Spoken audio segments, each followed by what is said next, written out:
Hi, magandang araw po sa inyong lahat for our first reading for today, Thursday. Tingnan po natin kung ano po ang makikita natin sa ating first reading of the day today. Yan, tingnan po natin ano po kaya ang makikita natin para sa ating first reading of the day. Yan.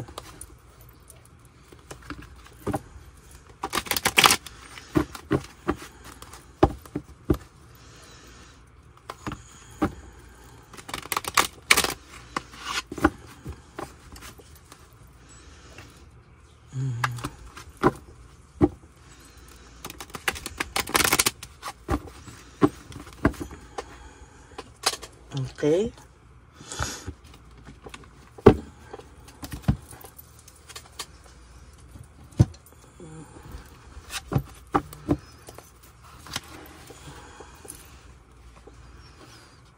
Pili po tayo ng 10. 1, 2, 3, 4, 5, 6, 7, 8, 9, and 10.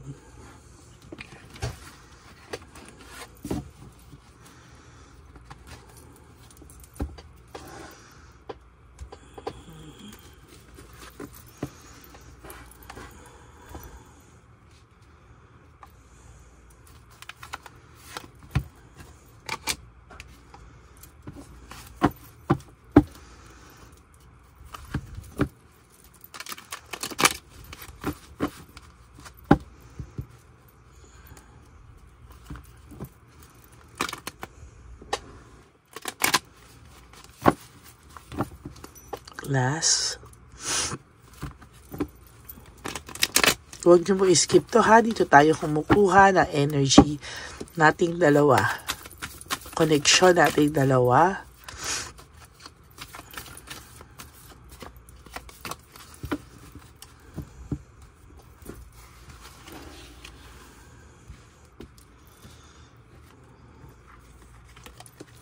One, 2, 3, 4, 5,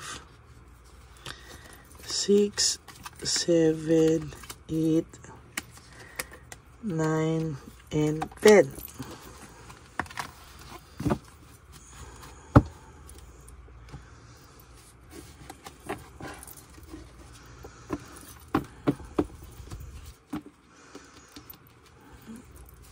Ayan.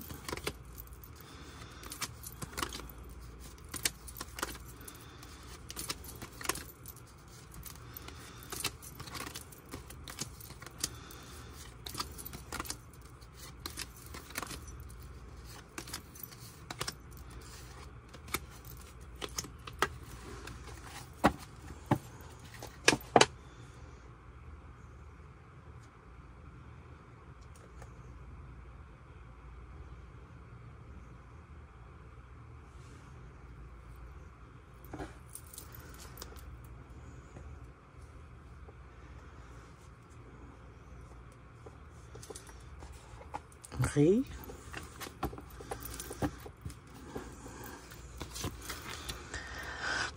Disconnectedness, no? Ang taong ito ay disconnected, no, sa lahat ngayon, Pinipilit niyang ihiwalay yung kanyang emosyon sa lahat ng tao sa ngayon, no? Ang taong ito ay nakakaramdam ng matinding isolation or ipina-isolate niya po yung sarili niya sa iba, no?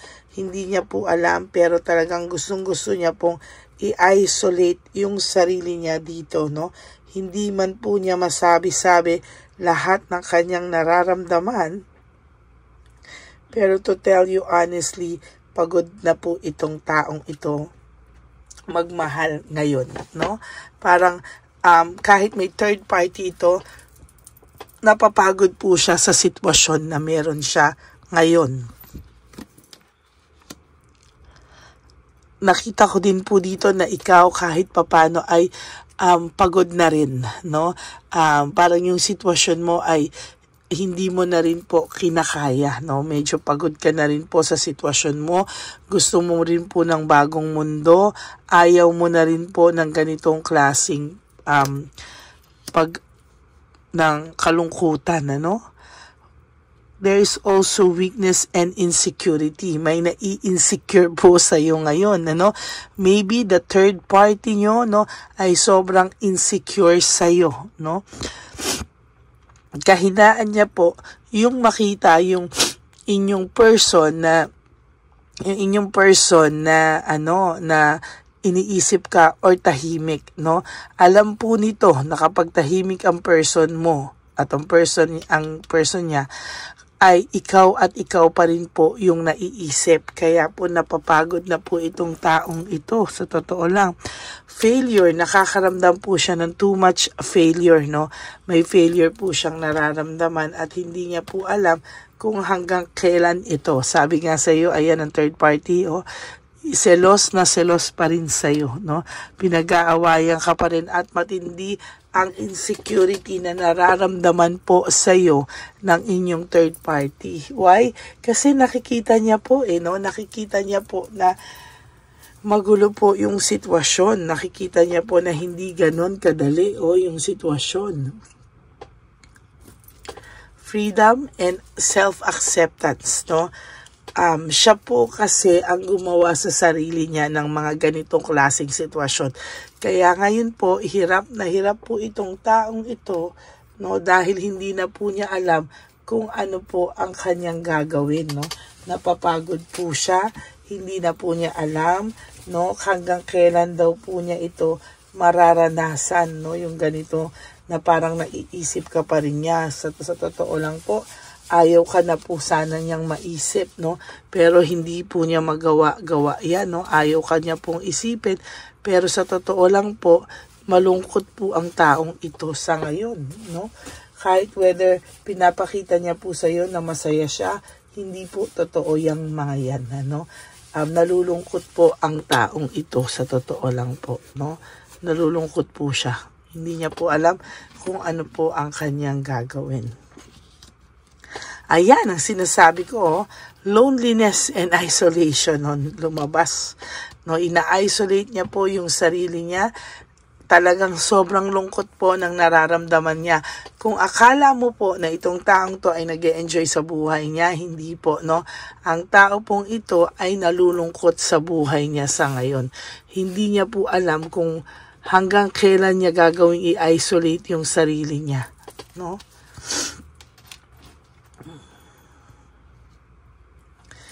New feelings, no? Akala mo nung nagkaroon siya ng bagong karelasyon ay nakalimutan ka na niya, sumaya na siya. It's the other way around po, no? Nung nagkaroon po ito ng karelasyon, doon niya po na-realize na ikaw pa rin po pala ang nasa isipan niya.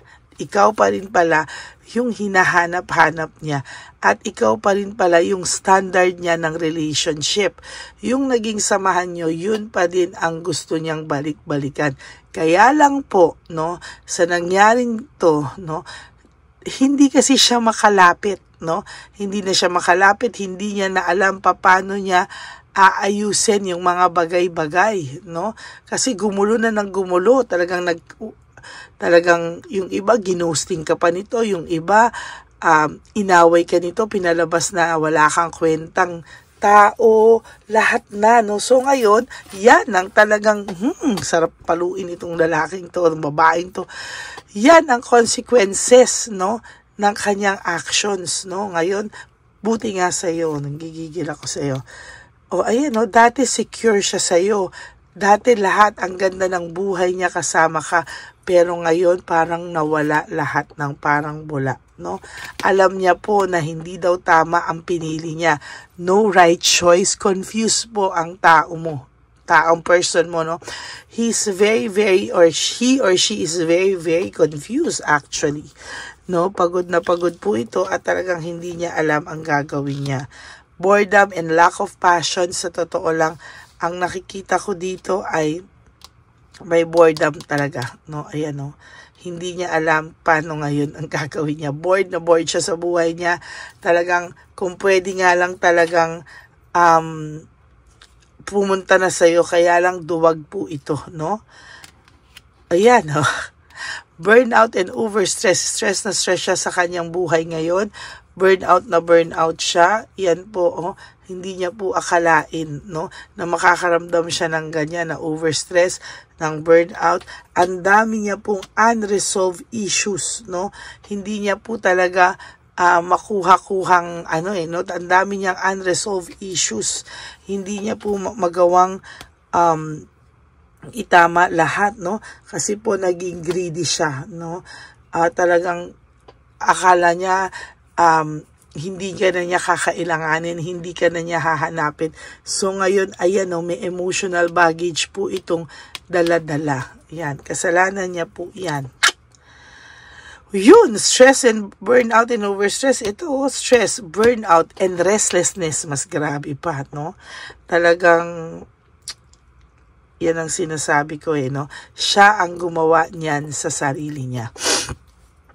Ngayon, siya ang nag-suffer ng consequences. Gigigil ako dito sa taong to. Ngayon, nararamdaman niya yan. Binalik sa'yo ng tadhana. Ngayon, takot na takot siyang i-reject mo siya, no? Takot na takot siya sa rejection, no? Kaya hindi siya makalapit sa'yo because takot siya na ma-reject mo din, no? There is this emptiness and emotional loss. Nakakaramdam po siya ng matinding emptiness, no? Yung tipong araw-araw sa ginawa ng Diyos, parang hindi pwedeng dumaan ang isang araw na hindi siya malulungkot o makakaramdam na parang may kulang sa buhay ko, no? Ramdam niya na parang may kulang sa buhay niya at ikaw ang kulang sa buhay niya. Sira ulo siya, eh. Nasa iyo na po siya. Sorry po, nadala lang ako. Nasa iyo na siya, eh. Nasa kanya ka na, eh, no?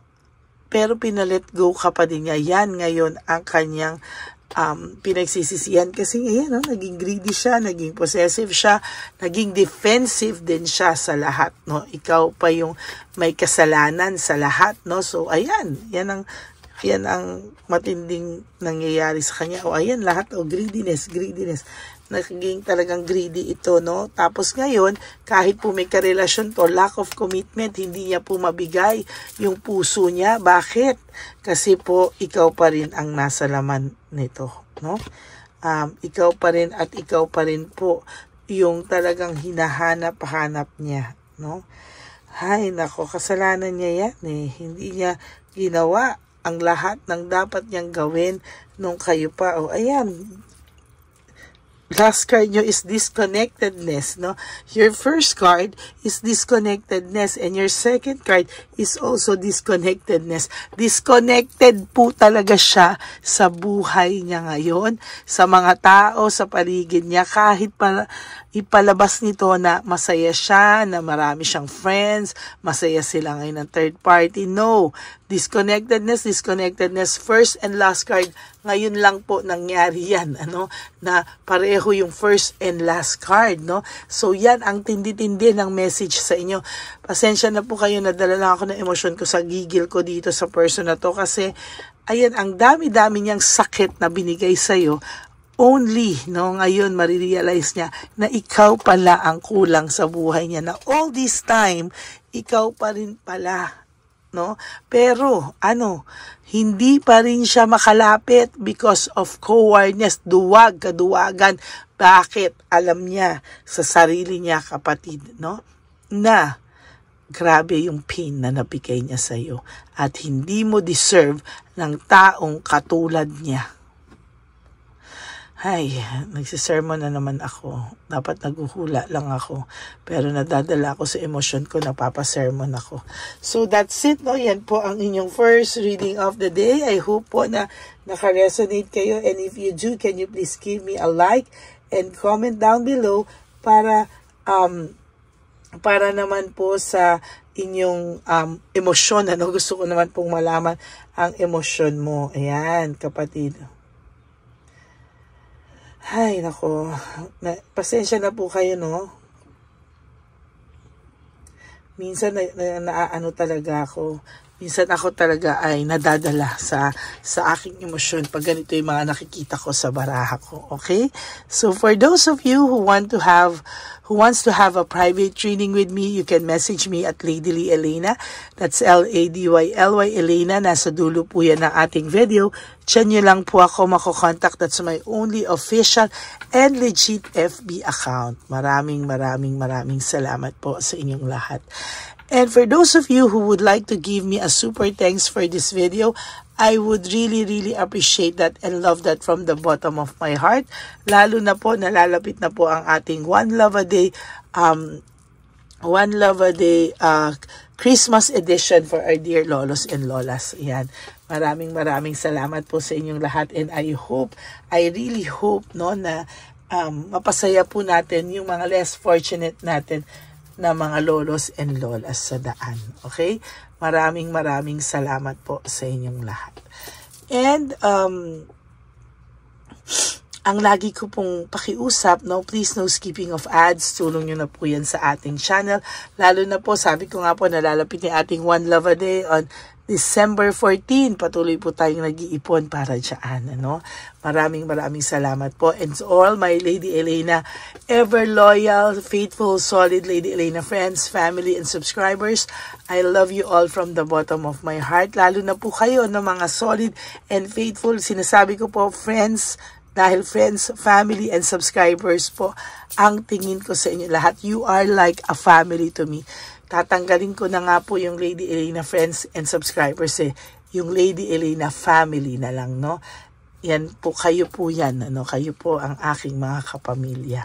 Maraming salamat po sa inyong lahat, and God bless you all. Ang lagi ko pong bilin sa inyo is that life is too short. Don't make it shorter by stressing yourself from all the pains and heartaches na binigay sa inyo ng kahapon. Just surrender everything to the divine universe and just let go and let God write your life and love story. I will be back po, Huwag kayong malungkot. Just do 3 things that will make you happy for today.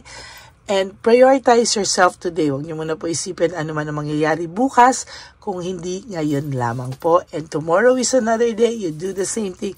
And one day, you will realize, ay, naka-move on na pala po ako. Okay? Maraming salamat po sa inyo, and God bless you all. I love you all. Bye!